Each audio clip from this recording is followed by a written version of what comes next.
आज हम आपको सुनाएंगे महाभारत का एक किस्सा। जब हनुमान जी को गुस्सा आया था तो उस समय कर्ण मरते मरते बचा। तो आज इसी के बारे में हम आपको सुनाएंगे। तो सुनिए। यह तो सभी जानते हैं कि महाभारत के युद्ध में शक्तिशाली योद्धा कोई थे तो वो थे कर्ण और अश्वत्थामा। लेकिन कवच और कुंडल उतर जाने के बाद भी कर्ण इतने शक्तिशाली थे कि वे अर्जुन के रथ को एक ही बाण में हवा में उड़ा देते। परंतु ऐसा नहीं हो सका। दरअसल युद्ध में एक दिन कर्ण और अर्जुन आमने सामने थे।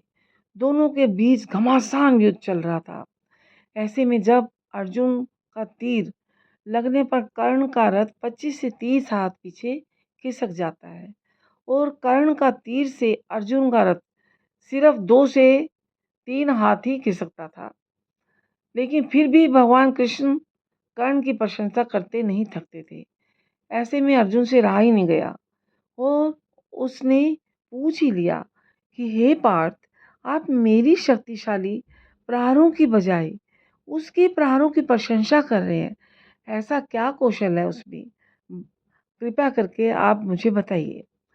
तब भगवान श्री कृष्ण मुस्कुराकर बोले, अर्जुन, तुम्हारे रथ की रक्षा के लिए ध्वज पर स्वयं हनुमान जी, पहियों पर शेषनाग और सारथी के रूप में मैं स्वयं नारायण विराजमान हूँ।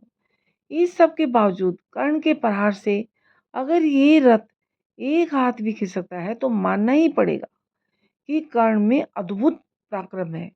ऐसे में उसकी प्रशंसा तो बनती ही है। कर्ण जब अर्जुन को किसी भी तरह से कुछ कर नहीं पाया तो गुस्सा होकर वह श्री कृष्ण पर ही तीर चलाने लगा, जो कि युद्ध के नियम के खिलाफ था। किसी सारथी पर आप बाण नहीं चला सकते हैं, लेकिन कर्ण ने श्री कृष्ण की छाती पर बाण चलाया। अपनी आराध्या पर बाण चलते देखकर रथ के ऊपर बैठे हनुमान जी क्रोधित हो गए। कर्ण बाण पर बाण चलाए जा रहा था। यह देखकर हनुमान जी ने अपना विकराल रूप धरा और जोर से दहाड़ने लगे। उनकी दहाड़ से संपूर्ण कुरुक्षेत्र में सेनाएं भयभीत हो गई। कौरवों की सेना भाग खड़ी हुई और पांडवों की सेना भी भागने लगी। उनकी दहाड़ मात्र से सैनिकों के हृदय फटने लगे। हनुमान जी की दहाड़ते हुए कर्ण को देखने लगे। कर्ण और सभी और महारथी थर थर कांपने लगे, हवाएं तेज चलने लगी। हनुमान जी को क्रोध में देखकर भगवान श्री कृष्ण तुरंत सक्रिय हुए और वे हनुमान जी से कहने लगे, तुम मेरी ओर देखो। यदि कुछ क्षण और तुमने कर्ण की ओर देखा तो यह तुम्हारी दृष्टि मात्र से मारा जाएगा और मैं नहीं चाहता ऐसा हो, इसलिए तुम मेरी ओर देखो।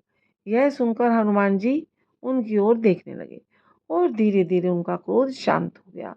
अन्यथा कर्ण को हनुमान जी की दृष्टि से कोई नहीं बचा सकता था। जय श्री कृष्ण।